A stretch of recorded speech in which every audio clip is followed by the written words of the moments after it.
Israel Iran সম্পর্কে সর্বশেষ পরিস্থিতি জানাতে যোগ দিচ্ছেন সহকর্মী রবিউল ইসলাম। চলে যাচ্ছি তার কাছে। রবিউল, শুরুতে আপনাকে স্বাগত জানাচ্ছি। ইরান ইসরায়েল সম্পর্কে সর্বশেষ কি খবর আছে আপনার কাছে?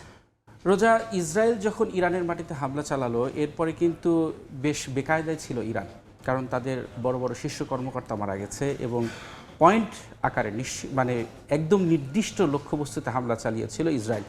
এরপরে কিন্তু ইরান যে পদক্ষেপ নিল পাল্টা, সেই পাল্টা পদক্ষেপের পর কিন্তু ইন্টারন্যাশনালভাবে বা আন্তর্জাতিকভাবে ইরান এখন মোটামুটি একটা ওভারকাম করেছে। কিন্তু তাদের যে ক্ষয়ক্ষতি হয়েছে ইরানের, সেই তুলনায় ইসরায়েলের যে ক্ষয়ক্ষতি হয়েছে সেটা খুবই যৎসামান্য। আমরা একটু কী আছে সর্বশেষ আমরা একটু আপনার কাছে দেখাবো। তো এই মুহূর্তে যে খবর আছে যে ইসরায়েলে 2 জন নিহত, আহত হয়েছেন 91 জন। তবে এই মুহূর্তে জেরুজালেম পোস্ট জানিয়েছে যে ইসরায়েলে ইরানের হামলায় 4 জন নিহত হয়েছে।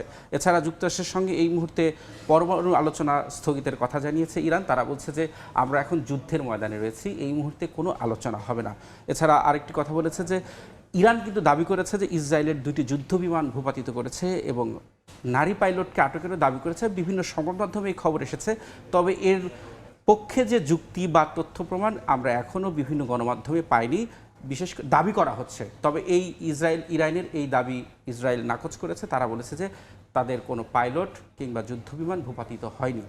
তবে আরেকটি বিষয়, যে সংঘাত বন্ধে কিন্তু মধ্যস্থতার প্রস্তাব দিয়েছে রাশিয়ার প্রেসিডেন্ট ভ্লাদিমির পুতিন।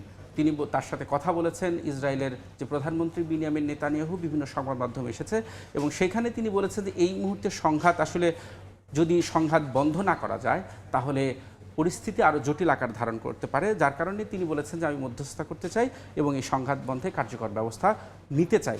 কিন্তু এই যে পরিস্থিতি, সেই পরিস্থিতি এই মুহূর্তেও কিন্তু ইসরায়েল এবং ইরানের হামলা, পাল্টাপাল্টি হামলা অব্যাহত রয়েছে।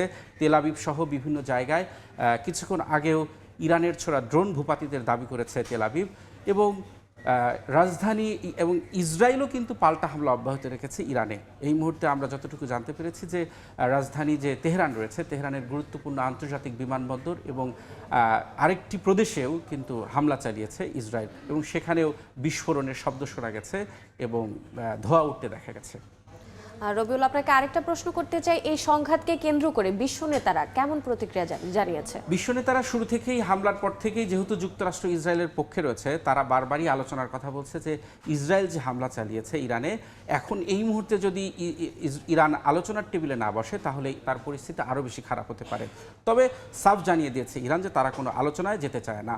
এছাড়া অন্যান্য যে ইউরোপের যে দেশগুলো রয়েছে তারাও একটা নিউট্রাল অবস্থান বলা যায় না ইসরায়েলের পক্ষে থেকে, তারা বলেছে যে উভয় পক্ষকেই হামলা বন্ধের কথা বলছে।